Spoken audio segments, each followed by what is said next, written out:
Hello friends, welcome to my channel. I am doctor Bina Sethi और आज मैं बात करने वाली हूँ, अगर आप बड़ी उम्र में प्रेगनेंसी प्लान कर रहे हैं या करना चाहते हैं तो आपको किन बातों का ध्यान रखना चाहिए कि आपको कोई प्रॉब्लम ना आए। आजकल की डाइट स्टाइल और लाइफ स्टाइल में चलते हुए हम बड़ी एज में मैरिज करते हैं और उसके बाद काफी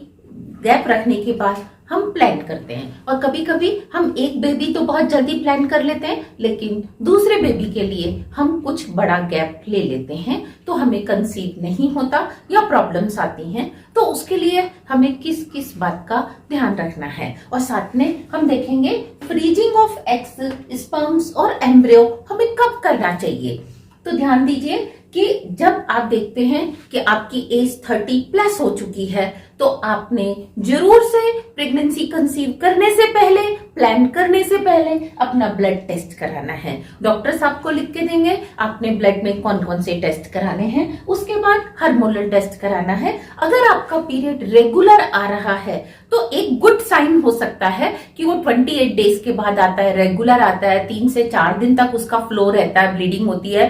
तो वो एक गुड साइन है। लेकिन इसका मतलब ये नहीं है कि आप में कोई कमी नहीं है, तो भी कोई कमी हो सकती है। तो इससे पहले कि आप टेंशन लें, ये आपकी टेंशन का कारण बने, आप खुद हार्मोनल टेस्ट कराइए और उसके साथ चेक कराइए अपना ओव्यूलेशन, क्योंकि आपको पता होना चाहिए कि प्रेगनेंसी डेली नहीं हो सकती कि आप मंथ में किसी भी दिन रिलेशन बनाएं और प्रेगनेंसी हो जाए, ऐसा नहीं होता, क्योंकि बहुत सारे जो पार्टनर्स हैं उन्हें इसकी करेक्ट इंफॉर्मेशन नहीं होती। तो ध्यान दीजिए, प्रेगनेंसी केवल एक ही दिन, जिस दिन आपका ओव्यूलेशन होता है उस दिन अगर आप रिलेशन बनाते हैं तो उसी दिन उसके मैक्सिमम चांसेस होते हैं। तो जो हर महीने फीमेल की बॉडी में आप देखेंगे जैसे ही पीरियड्स आते हैं उसके सेकंड डे से एक नया एग यानी कि अंडा बनना शुरू हो जाता है उसकी ओवरीज में। ये उसकी यूट्रस होती है, साथ में यहाँ दोनों साइड फैलोपियन ट्यूब होती है, फैलोपियन ट्यूब के बैक साइड पे ओवरी होती है। तो पीरियड के सेकंड डे से ही एक अंडा बनना शुरू हो जाता है और अगर हार्मोन्स कम है तो वो अंडे की ग्रोथ कम होगी।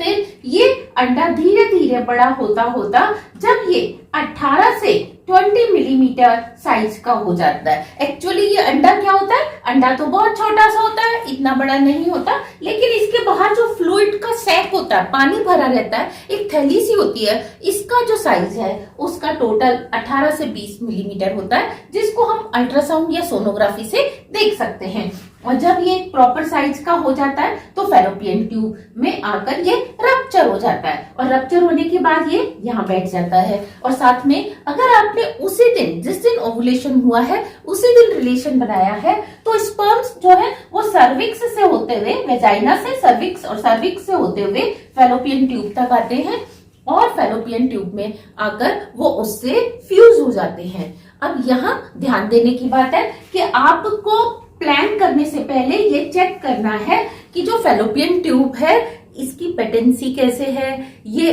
प्रॉपर खाली है या नहीं, ये कहीं से ब्लॉक्ड तो नहीं है। अगर ये ब्लॉक्ड होगी तो यहाँ से स्पर्म्स और यहाँ से एग जब आएगा इन दोनों का आपस में फ्यूजन नहीं होगा और फ्यूजन नहीं होगा तो आप देखेंगे कि कंसीव भी नहीं होगा। तो जिस चीज का पता आप 6 महीने बाद करना चाहते हैं तो बेटर आप प्रेगनेंसी प्लान करने से पहले ही अपनी एक अल्ट्रासाउंड कराइए और देखिए कि क्या आपकी फैलोपियन ट्यूब में कोई सिस्ट है या फाइब्रॉइड है या उसमें ब्लॉकेज है,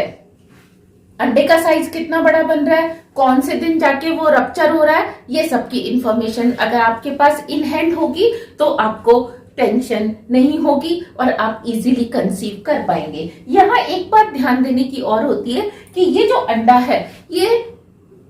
18 से 20 घंटे तक जो यंग लेडीज होती है, यानी कि जो 20-22 साल की, 24 साल की गर्ल्स हैं, उनके केस में इसकी लाइफ 20 से 22 घंटे तक होती है। लेकिन जैसे जैसे आपकी एज बढ़ती है इसकी एज घटती है, तो ये कभी 12 घंटे भी जिंदा रह सकता है, कभी 16 घंटे भी रह सकता है, कभी 8 घंटे भी रह सकता है या 8 से भी कम। और अगर आपने उस टाइम पे रिलेशन डेवलप नहीं किया, यानी कि स्पर्म और एग का फ्यूजन नहीं हुआ, तो आपको कंसेप्शन नहीं होगा और आप चाहे 1 साल तक ट्राई करते रहें, आपको कंसेप्शन नहीं होने वाला है। तो इसके लिए हम आपको टेम्परेचर मेथड से बताते हैं। आप हमारे डेडिकेटेड वीडियोस देख सकते हैं कि हम कैसे पता लगाएं कि ओवुलेशन कैसे कब हो रहा है। आप उसका पता लगाकर ये आपको बहुत अच्छे से हेल्प कर सकता है, जिसमें आपको डॉक्टर के पास जाने की भी जरूरत नहीं होती। आप हमारा टेम्परेचर मेथड वाला वीडियोस जो है वो उसको डेडिकेटेड वीडियो उसको आप आसानी से देख सकते हैं। अब जब इसका आपस में मिलन हो जाता है तो ये यहाँ पे 5-6 दिन तक रहता है, एम्ब्रियो बनता है और एम्ब्रियो बनने के बाद ये किसी भी साइड, या तो इस साइड या फिर इस साइड या फिर ऊपर कहीं पे भी आके ये इम्प्लांट हो जाता है, यानी कि उसके साथ चिपक जाता है यूट्रस में आके और यहाँ चिपक के प्लेसेंटा से, और ये धीरे धीरे धीरे धीरे बड़ा होता जाता है और आपका बेबी बन जाता है। तो यहाँ आपने ध्यान देना है, आपका ब्लड टेस्ट अच्छा होना चाहिए, हार्मोनल टेस्ट अच्छा होना चाहिए, ओवुलेशन आपका अच्छा होना चाहिए। अब यहाँ कौन सी बात मिस हो रही है? स्पर्म की। यस, क्योंकि बेबी तभी होगा जब स्पर्म्स की क्वालिटी भी अच्छी होगी। तो स्पर्म्स की क्वालिटी के लिए आप ध्यान दीजिए, आपने प्लान करने से पहले ही हस्बैंड का भी सीमन एनालिसिस कराना है, जिसमें आपको वो बताएंगे कि जो आपके पार्टनर के स्पर्म्स हैं वो उनका काउंट कितना है, कितने मिलियन पर ml है। जनरली आप देखते हैं कि ये 15 से लेके 90 मिलियन या इससे भी ज्यादा हो सकते हैं, और प्रेगनेंसी कंसीव करने के लिए 50 के ऊपर अगर आपका काउंट है तो वो बहुत अच्छा माना जाता है। फिर ये देखा जाता है कि उस काउंट में बिल्कुल जिनका स्ट्रक्चर मार्फोलॉजी बहुत अच्छी है, किसी का हेड खराब नहीं है, किसी की टेल खराब नहीं है, वो स्लजिश कहलाते हैं। तो अगर जो मोटाइल हैं, जिनकी स्पीड भी अच्छी है, जो आसानी से हेल्दी हैं, जिनका डीएनए जो फ्रैक्शन है वो भी अच्छा है, तो वो वाले हाई स्पीड वाले स्पर्म्स ही यहाँ से फिल्टर होकर ऊपर जाते हैं। तो इसीलिए सीमन के अंदर स्पर्म्स का नंबर, उनकी मोटिलिटी अच्छी होनी चाहिए, उनकी मार्फोलॉजी अच्छी होनी चाहिए, स्पीड अच्छी होनी चाहिए, स्पिनिंग अच्छा होना चाहिए उनका। और साथ में हम देखते हैं पीएच लेवल, कि अगर पीएच लेवल लेस देन 7 है तो वो अच्छा नहीं माना जाता, अगर वो ग्रेटर देन 7 है तो वो अच्छा माना जाता है। तो आप अपने सीमन का भी एनालिसिस करा सकते हैं। अब यही एक बात देखने की है कि अगर आपकी एज 30+ है, लेकिन आप चाहते हैं कि अभी आपने बेबी कंसीव नहीं करना, आप 35 के बाद करना चाहते हैं, या और अभी 2-3 साल करियर के कारण या एनी रीजन से आप नहीं प्लान करना चाहते, तो एटलीस्ट आप अपना सारा टेस्ट कराइए, और हो सके तो ये जो आपके एग्स हैं, इन एग्स को आप फ्रीज करवा के किसी भी बैंक में जो आईवीएफ सेंटर होते हैं वहां आप रख दीजिए। वो आपकी बॉडी में से एग्स को निकाल लेंगे, 15 से 20 एग्स लेकर वो उसको लिक्विड नाइट्रोजन के मीडियम में रख के और क्रायोजेनिक टेम्परेचर यानी कि बहुत ही नीचे वाले टेम्परेचर के ऊपर रखकर और उसको वो फ्रीज करके रखते हैं। और आप अपनी लाइफ में जब कंसीव करना चाहते हैं एट द एज ऑफ 34, 35, 36, जबकि एज के साथ साथ आपके अपने एग्स बनना बंद हो जाते हैं, कम हो जाते हैं या अच्छी क्वालिटी के नहीं बनते, तो आप इन एग्स की हेल्प से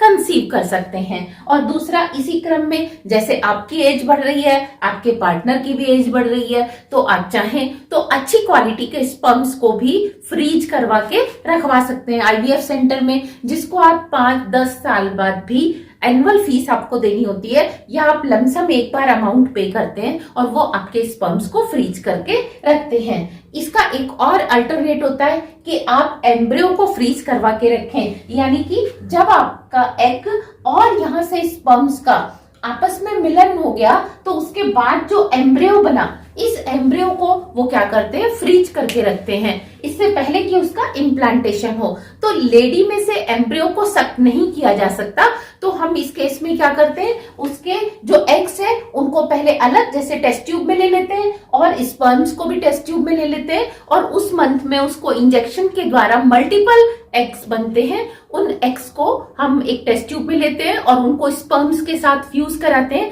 तो मल्टीपल एम्ब्रियो डेवलप होते हैं। उन एम्ब्रियोज में से 1 या 2 एम्ब्रियो जो लेडी चाहती है वो हम क्या करते हैं, उसकी बॉडी में इम्प्लांट कर देते हैं, और रेस्ट ऑफ द एम्ब्रियोज को सेफली फ्रीज करके रख दिया जाता है। तो अगर आपको चूज करना हो एग, स्पर्म्स और एम्ब्रियो में से कि किसको फ्रीज करके रखना है, तो आपको चाहिए कि आप एम्ब्रियो को फ्रीज करवा के रखिए, क्योंकि वो हो सकता है बड़ी एज में आप जो है आपके एग्स अच्छे बने ही ना, और फिर उन एग्स वो अच्छे नहीं बन रहे तो उनको फिर फ्रीज करा के जब आपकी बॉडी करे वो इम्प्लांटेशन उसका उतना सक्सेसफुल ना हो। तो आपके 2 स्टेप्स तो पहले ही हो चुके कि एग अच्छा बन चुका, स्पर्म के साथ फ्यूज हो चुका। तो लास्ट जो स्टेप रहता है वो होता है इम्प्लांटेशन का, तो वो एम्ब्रियो की हेल्प से किया जा सकता है। इसकी जो कॉस्ट है वो अलग अलग कंट्रीज में अलग अलग होती है, अलग अलग लोकेलिटी में जो आईवीएफ सेंटर्स है उनकी अलग अलग कॉस्ट होती है। तो आप अपनी सुविधा के हिसाब से अपनी कंट्री को चूज कर सकते हैं, अपनी लोकेशन को चूज कर सकते हैं और आईवीएफ सेंटर को चूज करके आप वहां पे एम्ब्रियो को रख सकते हैं। तो इसकी हेल्प से आप बड़ी एज में भी अच्छे बच्चे को जन्म दे सकते हैं। नहीं तो कई बार बड़ी एज में जब कंसीव किया जाता है तो बहुत सारी प्रॉब्लम्स आती हैं, तो उनमें जो खर्चा होता है या कई बार आपको होपलेस होना पड़ता है उससे आप बच सकते हैं। And doctor Bina Sethi want कि आप सबको प्रेगनेंसी हो, हेल्दी प्रेगनेंसी हो और आप सब खुश रहें। Thank you very much, all the very best.